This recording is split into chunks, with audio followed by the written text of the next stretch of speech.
দেখো আজকে যেটা পড়বো আলোর চ্যাপ্টার।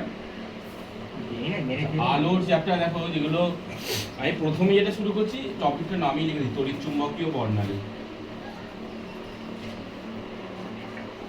তড়িৎ চুম্বকীয় বর্ণালী।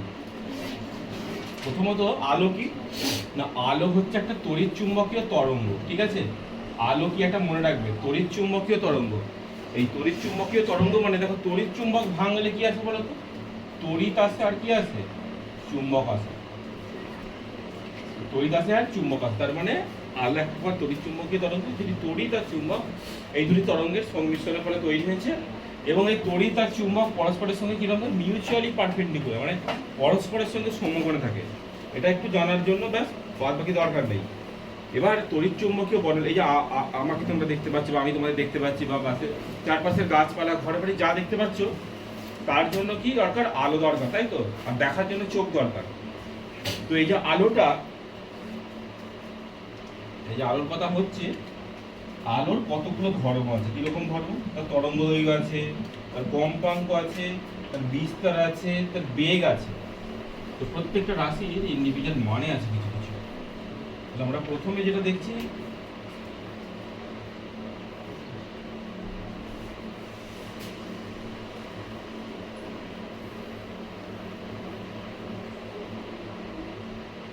এটা একটা তরঙ্গ। এই তরঙ্গ এখান থেকে শুরু হয়েছে, কোথায় শেষ হয়েছে, এখানে শেষ হয়েছে। অর্থাৎ এটা ভালো করে যদি দেখা যায়,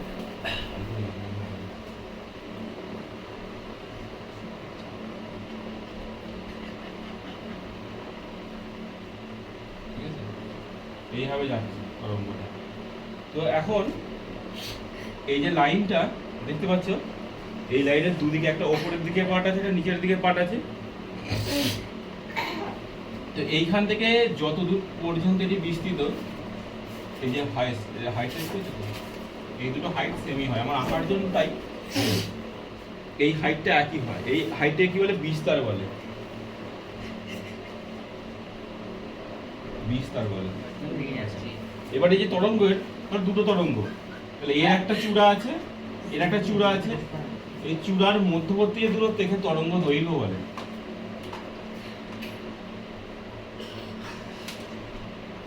তাহলে তরঙ্গের পরপর যে দুটো শীর্ষ বা নিচের দিকেও হতে পারে, এই যে এদের মধ্যবর্তী দূরত্বকে বলবো তরঙ্গ দৈর্ঘ্য। আর যে কোনো একটা পার্ট, হাফ পার্টের এই মধ্যমান থেকে ওপর পর্যন্ত বা মাঝের যে অবস্থান থেকে ওপর পর্যন্ত দূরত্ব, সেটাকে কি বলবো, বিস্তার বলবো। এবার এই তরঙ্গটা শুরু হয়েছে এখানে, কি করে বুঝলাম এখানে শুরু আর এখানে শেষ? দেখো শেষটাকে ধরলাম, একটা ওয়েভ ওপরে উঠেছে, ম্যাক্সিমাম মানে গেছে, আবার কমেছে, আবার নিচে দিকে গেছে, নেগেটিভে গেছে, যার পর এখানে গিয়ে শেষ হয়েছে। তাহলে এখানে গিয়ে ফুল ওয়েভ শেষ হয়েছে। এই ওয়েভটা এখান থেকে এই অবধি যেতে যে সময় লাগে তাকে আমরা বলি পর্যায়কাল। পর্যায়কাল, যাকে ক্যাপিটাল টি বলে। তাহলে মনে রাখো, একটি পূর্ণ এই যে ওয়েভ, একটি পূর্ণ ওয়েভের জন্য বরাদ্দ যে সময় তাকে পর্যায়কাল বলে। আচ্ছা, তারা হাইয়েস্ট যে দূরত্ব আছে এটাকে বিস্তার বলে। দুটি শীর্ষের মধ্যেকার দূরত্বকে তরঙ্গ দৈর্ঘ্য বলে। আচ্ছা, এবার এই যে ধরে নাও 1 সেকেন্ডে এই পূর্ণ তরঙ্গ যতগুলো তৈরি হবে, রিপিটেশন নাম্বার যতগুলো তৈরি হবে, সেটাকে আমরা বলি কম্পাঙ্ক। কম্পাঙ্ক, এটা ইনো বলে, আবার অনেকে নিও বলে। নিউ তরঙ্গ দৈর্ঘ্যে ল্যামডা বলে।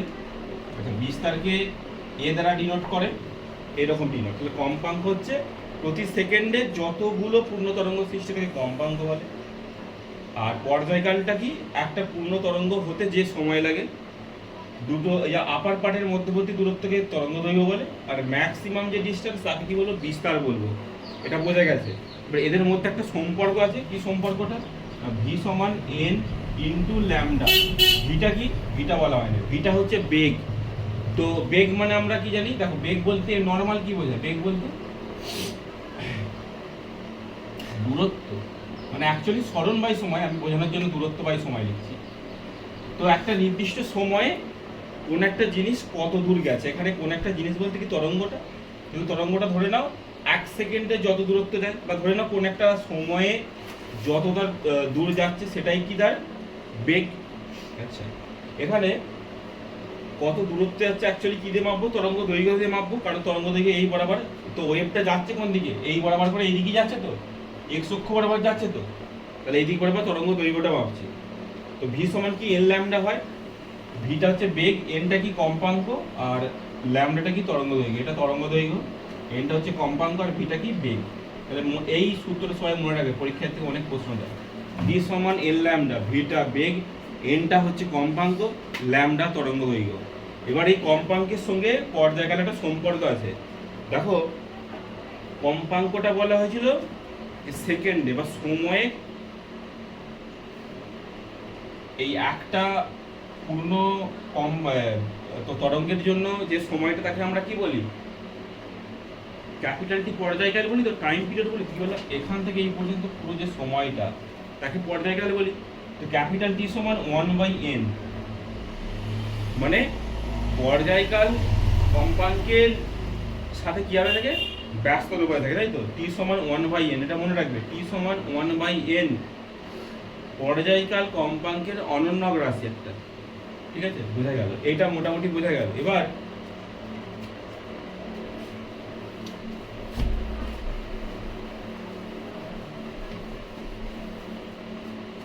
যেটা জানতে হবে সেটা হচ্ছে আমাদের তড়িৎচুম্বকীয় বর্ণালী। বর্ণালী মানে বিভিন্ন ধরনের বর্ণ যেখানে মিশে আছে। তো কারা কারা আছে সেটা একটু জানা দরকার। তো প্রথমে কি থাকবে? গামা রে, তারপর এক্স রে, তারপর ইউভি, তারপর V, I, B, G, Y, O, R. এটা একসঙ্গে ভিজিবল, ভিজিবল বা দৃশ্যমান বর্ণালী। এটা কি? অতি বেগুনি, এটা কি? এক্স রশ্মি, এটা গামা রশ্মি। এরপর উপরে কি আছে? এরপর উপরে আছে ইনফ্রারেড, আইআর, ইনফ্রারেড বা অবলোহিত। ঠিক আছে, অবলোহিতের উপরে আছে মাইক্রো, মাইক্রোওয়েভ অনুতরঙ্গ। আচ্ছা, এর উপরে কি আছে? Radio wave. আমি যে কটা লিখেছি আমি এমনি হ্যাপাজার্লি লিখিনি, একটা নির্দিষ্ট নিয়ম মেনেই লিখেছি। আমি যদি এরকম 1-2 করে নাম দিই, এটা 4 ধরো 4 দিয়ে দিলাম, এটা 5, এটা 6, এটা 7, একটা নির্দিষ্ট বেসিসে নিচ থেকে উপর অনুযায়ী লিখেছি। সেটা কি? তরঙ্গ দৈর্ঘ্যের বৃদ্ধি অনুযায়ী লিখেছি। মানে তরঙ্গ দৈর্ঘ্য নিচ থেকে উপর দিকে বাড়ছে, এই ছকটা সবাই মনে রাখবে। সবার নিচে আছে গামা রশ্মি, এক্স রশ্মি, ultraviolet, visible, IR, micro, radio. তো এই ইউভি আর আইআরটা মনে রাখার সুবিধা, কারণ ভি এর তলায় ইউভি আর আর এর উপরে আইআর, ভিজিএর তো সবাই জানো। তো এইটা এই তো গামা রে, এক্স রে বাদ দিয়ে আমি যদি প্রথমে এইটা নিয়ে বলি, তো এটা ভিজিবল বা বাংলায় দৃশ্যমান বর্ণালী। এটা কিরকম জিনিসটা না, আমরা প্রকৃতির যে রঙগুলো চিনতে পারছি, সবুজ, হলুদ, নীল, যা লাল, প্রত্যেকটা এই রিজিয়নের জন্যই তৈরি হয়েছে। তো তরঙ্গ দৈর্ঘ্যের একক কোন একক? না, অ্যাংস্ট্রম একক। তো এর একটা অ্যাংস্ট্রম মানে দূরত্ব হয়, সেই দূরত্ব কত? 4000 থেকে মোটামুটি 8000 অ্যাংস্ট্রম। মানে বিষয়টা কি? আচ্ছা, 1 অ্যাংস্ট্রম মানে হচ্ছে তোমার 10 টু দি পাওয়ার -10 মিটার। ঠিক আছে,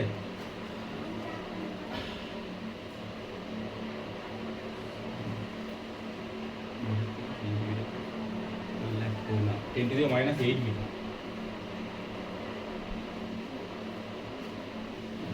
হ্যাঁ ঠিক আছে, সেন্টিমিটার না, ঠিকই ছিল, -10 মিটার।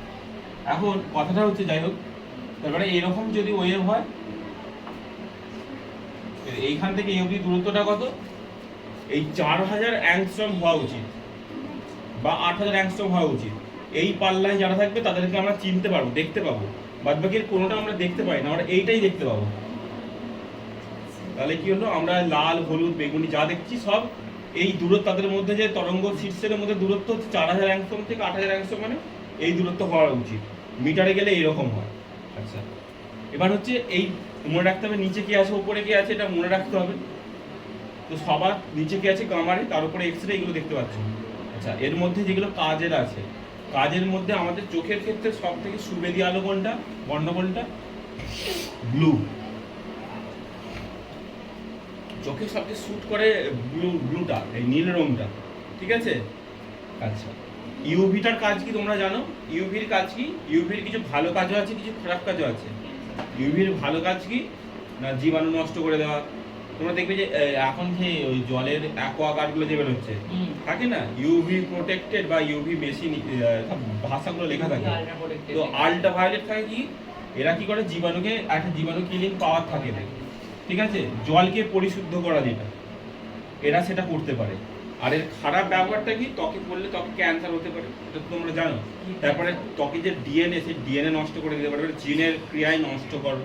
আচ্ছা, এক্সরে, এক্সরেরও ভালো খারাপ আছে। এক্সরে কি হয়, ভালো জিনিসটা কি, কোথাও জায়গায় হাড় ভেঙে গেলে, মোচড় খেলে আমরা বুঝতে পারি এক্সরে করে সেটা দিয়ে, তো হাড়টা ভেঙেছে কি না। আর এই খারাপ জিনিসটা কি, শরীরের মধ্যে বারবার এক্সরে গেলে গিয়ে সেখানে ক্যান্সার তৈরি হয়ে যেতে পারে। হয়ে গেল গামারে মোস্ট পাওয়ারফুল রে, সব থেকে আরো শক্তিশালী একটা রশ্মি হচ্ছে গামারে বা গামা রশ্মি, এটা ঠিক আছে। এটা সাধারণত আমাদের নর্মাল যন্ত্র খুব একটা ইউজ করা হয় না, খুব ভারী যন্ত্র মানে খুব দামিতে ইউজ করা হয় এটা। আচ্ছা, ওপরে কি আছে আইআর ইনফ্রারেড। ইনফ্রারেড জিনিসটা কি, এটা পরিবেশের জন্য ভাবনা, প্রথম চ্যাপ্টারে একটা প্রশ্নের সঙ্গে লিঙ্ক হয়ে আছে। এটা ধরে নাও পৃথিবীর ওপরে যে ত্বক, ক্রাস্ট, ভূত্বক যেটা, আর এটা আমাদের সূর্য। তো সূর্য থেকে এই ধরো আলো আসছে, আলো আসছে, যে আলো আসছে সূর্য থেকে তাকে আমরা কি আলো রশ্মি বলি, ইউভি রশ্মি। কিন্তু এখানে বায়ুমণ্ডল থাকার কারণে একটা রশ্মি বাইরে বেরোতে পারে না। এই প্রতিফলনের পর যে রশ্মিটা আমাদের গরম, এখন একটু হালকা গরম গরম লাগছে, তো সেটা যেটা হয় সেটা আইআর। আইআর বা ইনফ্রারেড বা অবলোহিত রশ্মি কি করে, এই ভূত্বকে বা পৃথিবীতে উত্তাপ ধরে রেখেছে। ইউভি কিন্তু পারে না। বোঝা গেল? এটা বোঝা গেল। আচ্ছা, তার মানে ইউভির থেকে আইআর এর তরঙ্গদৈর্ঘ্য বেশি না কম, না বেশি? দেখো বুঝতে পারছি, এর তরঙ্গদৈর্ঘ্য কম, এর তরঙ্গদৈর্ঘ্য বেশি। বোঝা গেল? তাহলে যার তরঙ্গদৈর্ঘ্য বেশি, পরে একটা জিনিস বলবো। তাহলে আইআর এর উপরে গেছে মাইক্রোওয়েভ। তো মাইক্রোওয়েভ কোথায় ইউজ করা হয়? মাইক্রো ওভেন ইউজ করা হয়, যে বাড়িতে যেগুলো কেক আরে তৈরি করে তোমরা জানো, তো মাইক্রোওয়েভ যন্ত্র দেখেছো, সেখানে মাইক্রোওয়েভ ইউজ করা হয়। এটা একটা প্রশ্ন হতে পারে যে মাইক্রো ওভেনে কোন তড়িৎচুম্বকীয় বর্ণালীর কোনটা ব্যবহার করে, না মাইক্রোওয়েভ বা অনুতরঙ্গ ব্যবহার করা হয়। আর শেষমেশ পড়ে আছে কি রেডিও ওয়েভ। রেডিও ওয়েভ কোথায় ব্যবহার করা হয়? কমিউনিকেশন, টেলিকমিউনিকেশন, অর্থাৎ সঞ্চার ব্যবস্থায় ব্যবহার করা হয়। প্রত্যেকের মোবাইল ফোনে পেছনে দেখতে পাবে SAR ভ্যালু বলে লেখা থাকে, SAR। তো এই আর ফর রেডিও।